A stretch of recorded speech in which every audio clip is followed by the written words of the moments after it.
Assalamualaikum warahmatullahi wabarakatuh. Alhamdulillahi rabbil alamin. Hamdan na'imin hamdan syakirin. Asyhadu an la ilaha illallah wa asyhadu anna Muhammadan abduhu wa rasuluh la nabiyya ba'dah. Allahumma salli wa sallim wa barik ala hadzal nabiyil karim wa ala alihi wa sahbihi ajmain. Bapak-bapak jemaah subuh yang dimuliakan Allah Subhanahu wa taala, kita selalu bersyukur atas segala nikmat, taufik dan hidayah yang Allah berikan buat kita semua. Sehingga di pagi hari yang cukup dingin ini Allah selalu melimpahkan rahmat, nikmat sehingga kita bisa hadir untuk melaksanakan ibadah di subuh yang berbahagia ini. Selawat dan salam keharibaan junjungan kita Rasulullah sallallahu alaihi wasallam, mudah-mudahan kita mendapatkan syafaat di yaumil qiyamah. Amin amin ya rabbal alamin. Adapun kajian kita di subuh ini adalah hak dan kewajiban dalam ukhuwah. An Abi Hurairah radhiyallahu anhu qala Rasulullah sallallahu alaihi wasallam, la tahassadu wa la tanajathu wa la tabaghadu wa la tadabaru wa la yabi' ba'dukum ala bai' ba' wa kunu ibadallahi ikhwana. Al muslimu akhul muslim, la yazlimuhu wa la yakhzuluhu wa la yakzibuhu wa la yahkiruhu taqwa hahuna wa yasiru ila sadri salasa marrah bihasabi imri'in minasyari ay yahkira akhakul muslim kulul muslim alal muslim haramun damuhu wa maluhu wa irdu. Rawahu Muslim. Hadis ini dari Abu Hurairah radhiyallahu anhu qala. Abu Hurairah adalah sahabat Rasulullah sallallahu alaihi wasallam yang termasuk sahabat yang paling banyak hafal hadis.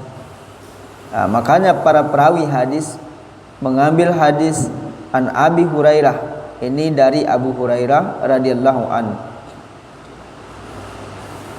Bapak hadirin jamaah subuh yang dimuliakan Allah Subhanahu wa taala. Sebelum masuk Islam, nama Abu Hurairah itu adalah Abu Samsi. Ini sebelum masuk Islam. Tetapi setelah beliau masuk Islam, maka dikasih nama oleh Nabi Abdurrahman. Kemudian seiring perjalanan, kenapa dia digelari oleh Rasulullah dengan Abu Hurairah? Karena beliau adalah salah satu sahabat yang penyayang dengan kucing, suka memelihara kucing, bahkan sering membawa-bawa kucing, Masya Allah. Bahkan pada suatu kali ketika berkumpul para sahabat, nampaklah bergerak-gerak di dalam baju Abdurrahman ini, ya, ataupun Abu Syams sebelum masuk Islam. Nah, Rasulullah bertanya, wahai Abdurrahman, apa yang ada dalam baju anda ini? Kenapa dia bergerak-gerak? Beliau mengatakan, ini kucing ya Rasul.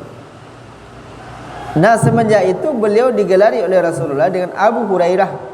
Saking sayangnya Nabi kepada beliau, saking dekatnya Nabi kepada beliau, maka beliau digelari dengan Abu Hurairah.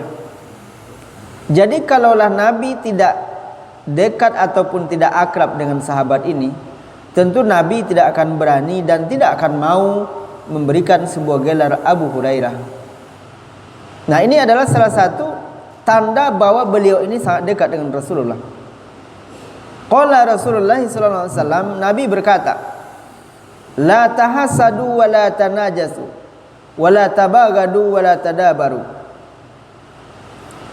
Janganlah kalian saling dengki, kata Nabi. Jangan kalian saling menipu, saling marah, saling memutuskan hubungan.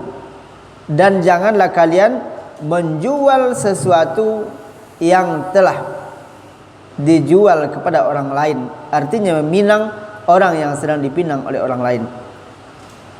Jadilah kalian hamba-hamba Allah yang bersaudara. Seorang muslim adalah bersaudara bagi muslim lainnya. Dia tidak menzaliminya dan tidak mengabaikannya, tidak mendustakannya dan tidak pula menghinanya. Takwa di sini saraya menunjuk padanya sebanyak 3 kali. Cukuplah seorang muslim dikatakan buruk jika dia menghina saudara sesama muslim. Setiap muslim atas muslim yang lainnya haram darahnya dan hartanya dan kehormatannya. Hadis ini diriwayatkan oleh Imam Muslim. Nah, imam yang tersohor ya setelah Imam Bukhari dialah Muslim. Nah, beliau ini sejalan, banyak hadis yang diriwayatkan oleh Bukhari dan Muslim. Berarti Bukhari dan Muslim mereka punya sisi kelebihan. Apa sih kelebihan mereka? Mereka mencari hadis-hadis yang sahih dengan sanad bersambung, matanya jelas. Ini kelebihannya Bukhari dan Muslim. Padahal Bukhari dan Muslim ini Bapak hadirin jamaah yang dimuliakan Allah Subhanahu wa taala, beliau itu hidupnya setelah imam mazhab. Jadi imam mazhab, Imam Hambali, Imam Maliki, Hanafi, Syafi'i, Maliki. Dan Bukhari Muslim ini setelah mereka. Masya Allah, tetap. Maka dari itu Bapak hadirin yang berbahagia, berarti lebih banyak lagi ilmunya imam yang 4. Nah, coba kita bayangkan imam mazhab yang 4 dan mereka juga sebagai ikutan oleh Imam Bukhari dan juga Imam Muslim.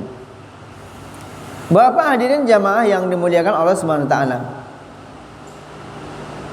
Penjelasan hadis ini ada beberapa sifat yang perlu diperhatikan dalam ukhuwah Islamiyah. Yang pertama adalah jangan kamu saling dengki, kata Nabi.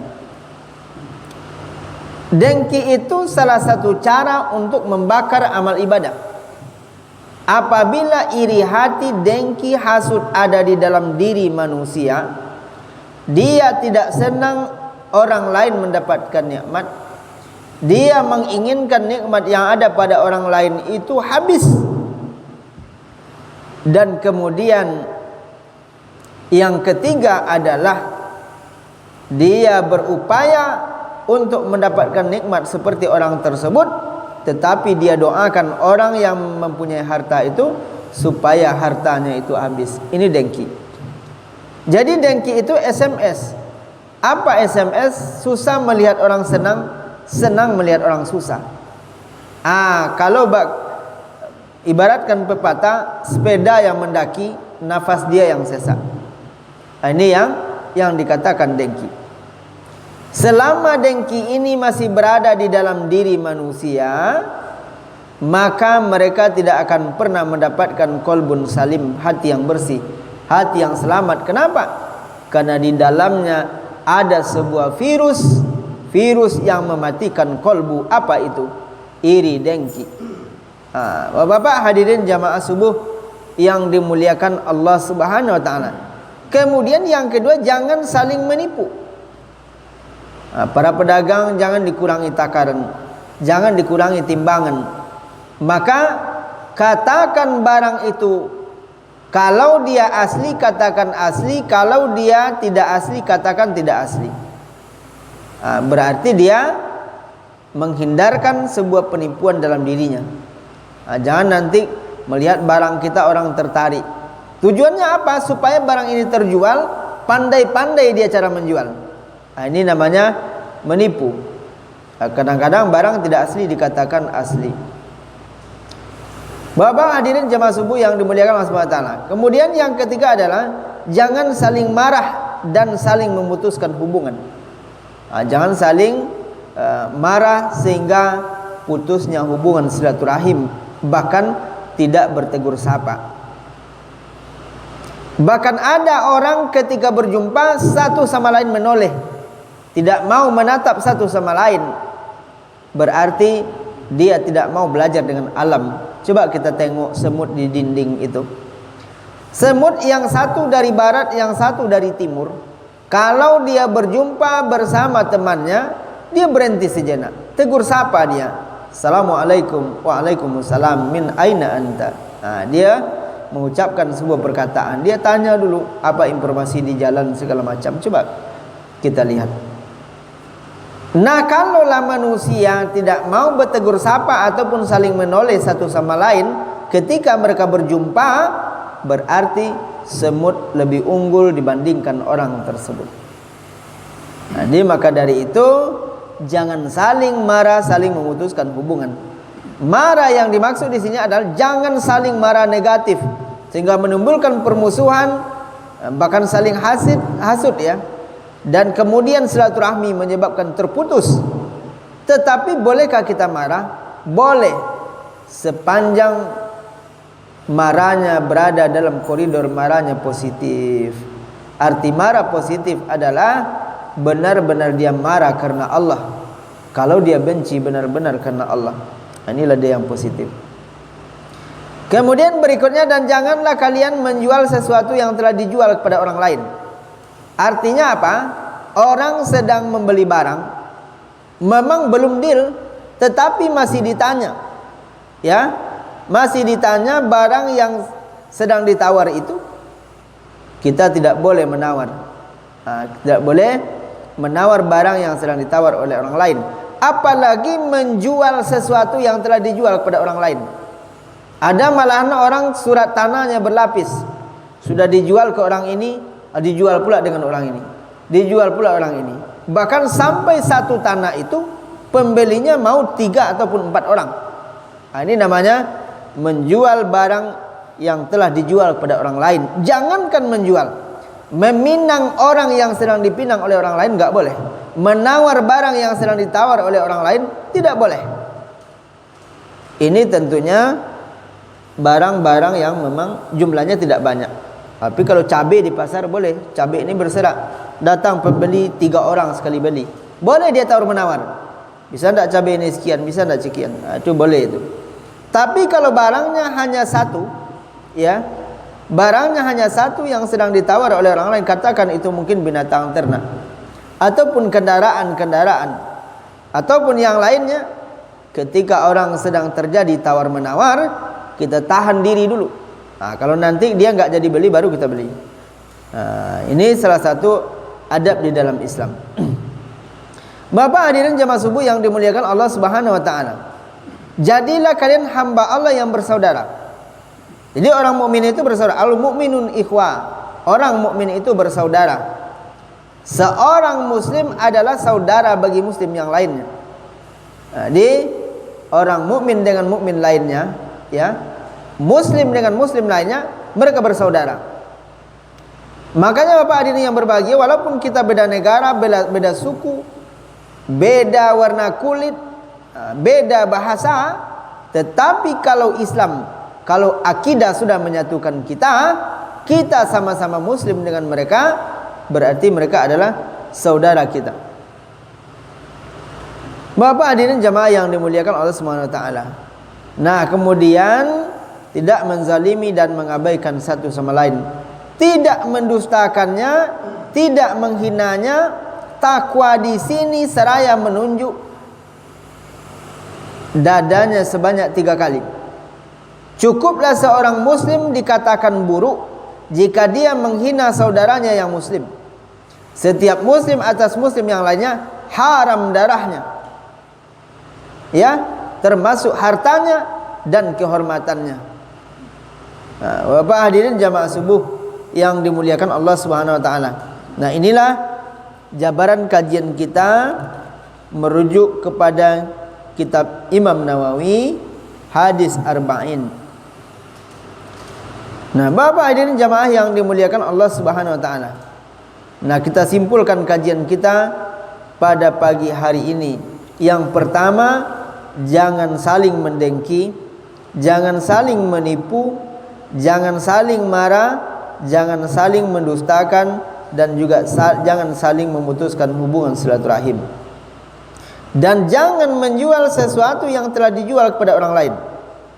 Jadilah kalian hamba Allah yang bersaudara. Jadi seorang muslim adalah bersaudara. Dan kemudian yang terakhir adalah darah, harta dan kehormatan orang muslim itu haram satu sama lain. Artinya tidak boleh kita sampai berbunuhan, sampai menumpahkan darah berkelahi sesama muslim. Itu tidak dibenarkan. Mudah-mudahan kajian kita di pagi hari ini bermanfaat. Jika ada diskusi silakan. Assalamualaikum warahmatullahi wabarakatuh. Assalamualaikum warahmatullahi wabarakatuh. Waalaikumsalam warahmatullahi wabarakatuh. Sudah saudara kita di luar sana, dia pintar, pandai semua gerak-geriknya, tapi dia itu selalu mengapa menyepelekan awak. Nah, dia egois dengan awak. Jadi apa yang kita lakukan? Iya. Ini kehidupan sosial ya Pak. Di tengah-tengah masyarakat ada orang yang meremehkan kita lah ya. Yang melecehkan kita. Mungkin mereka merasa lebih terhormat ya. Mungkin mereka merasa memiliki sebuah kelebihan, baik itu di sisi harta ini segala macam. Dia meremehkan orang lain. Berarti intinya adalah dia imannya belum sempurna di hadapan Allah. Apa sikap kita? Sikap kita adalah salah satu caranya adalah sabar. Kita menahan diri. Dalam diri kita, ketika saya dihina oleh makhluk, belum tentu makhluk itu lebih mulia dari saya. Terkecuali yang menghina kita adalah Allah Subhanahu wa taala Sang Khalik. Tapi ketika makhluk menghina kita, kita banyak kita lihat para sahabat, para nabi di masa lalu, Rasulullah saja dilempar dengan tai-tai onta yang kering. Coba bayangkan, dicaci, dimaki. Ini adalah salah satu ujian iman bagi kita. Nah, jika kita bisa bertahan, mengendalikan diri, tidak emosi, membalas ibaratkan lemparan batu dengan lemparan batu, maka kita termasuk orang yang sabar.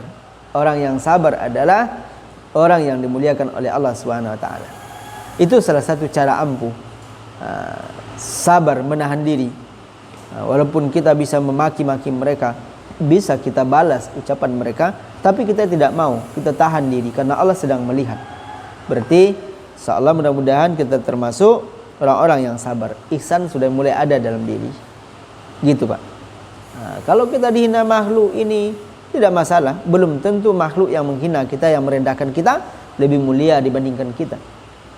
Dan juga sebaliknya, orang yang kita rendahkan, orang yang kita anggap sepele, belum tentu kita lebih mulia dari mereka, kecuali Allah Subhanahu wa taala yang menghinakan hamba-Nya. Ini yang berbahaya. Jadi mudah-mudahan kita terhindar dari hal itu. Semoga yang mendengarkan kajian ini kita saling berikan motivasi untuk senantiasa melakukan kebaikan insyaallah. Amin amin ya rabbal alamin.